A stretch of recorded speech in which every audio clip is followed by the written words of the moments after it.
aujourd'hui, nous sommes en compagnie de Myriam Pesin au Musée Gommet de Virton et vous êtes en charge du service éducatif. On a lancé une série d'émissions sur les pièces insolites. Cette fois-ci, je crois qu'on va vraiment être surpris. Je vais faire découvrir l'image. Qu'est-ce que vous allez nous présenter cette semaine, Myriam?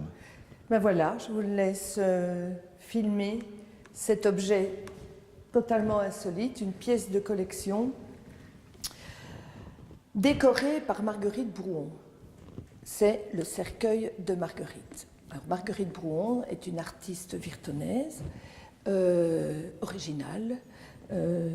En ville, on va l'appeler la peintre au chat, parce qu'elle vivait entourée de chats. Elle signe accompagnée d'un petit chat dessiné. Et son originalité dépassait cet amour pour les chats. Et montre ici une pièce un petit peu surprenante qu'elle a commandée à un ami menuisier, Raphaël Ossinger. Raphaël Ossinger exécute cette commande qui est un cercueil qu'elle va décorer. Alors on retrouve dans ces décors des motifs qui lui sont familiers, comme ces roses qui parcourent en guirlande le couvercle du cercueil, mais qu'on retrouvait aussi en décoration sur certaines portes ou sur des montants d'étagères. Donc ce sont des motifs qu'elle répétait dans décoration familière. Voilà, ça c'est un petit peu aussi un signe de fabrication. Et il n'y a pas que des roses, il y a des bleuets. Et à chaque fois, les fleurs prennent bien sûr la couleur de leur nom, ainsi que les violettes.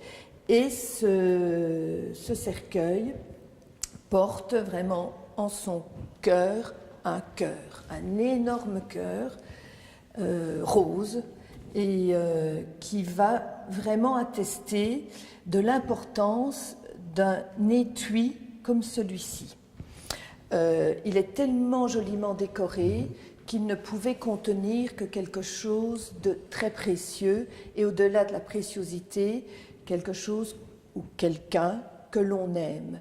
Donc cet écrin a été conçu pour recevoir une dépouille, c'est la fonction première du cercueil, mais Marguerite a l'art aussi de faire des pieds de nez à la mort, et ce pied de nez, c'est qu'elle va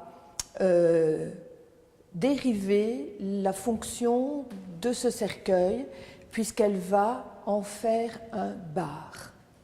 Donc lors de sa présentation au public, cette pièce originale servira de bar lors du vernissage de l'exposition où elle le présente, et seront rangés. Ce sont les participants qui en témoignent encore aujourd'hui, parce que cette anecdote date des années 70, donc on a encore des témoins qui étaient présents à ce vernissage et qui en témoignent.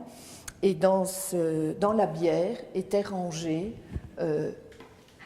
les boissons et certainement les verres, comme on peut le faire lors d'un vernissage. Donc voilà la caractéristique de cet objet qui est rentré au musée après le décès de Marguerite Brouon. Elle est décédée en 2004, elle était née en 1922, et son mari, lui, survivant, la maison est restée occupée, et lorsque la maison a été vendue, le propriétaire a fait cadeau au musée de cette pièce originale. Dédramatiser la mort aussi, hein, c'est ça, tout à je fait, pense. Hein. Tout à fait, parce qu'elle l'avait fort abîmé. Le drame de la vie de Marguerite, c'est le décès de son papa. Le décès de son papa qui décède inopinément lorsqu'elle a 13 ans. Et ce décès, ce départ, va rester une blessure profonde dans la vie de Marguerite. On s'en aperçoit à travers ce qu'elle réalise, que ce soit ici, donc ce cercueil, c'est tout à fait dénonciateur, mais aussi à travers ces tableaux où la mort est souvent présente sous diverses façons, mais on dirait qu'elle l'a apprivoisée dans ses écrits aussi, parce que Marguerite est une poétesse, elle écrit des recueils de poèmes, et l'absence du père, la mort du père apparaît à travers ses écrits comme une blessure qu'elle arrivera à atténuer, mais qui est présente tout au long de sa vie.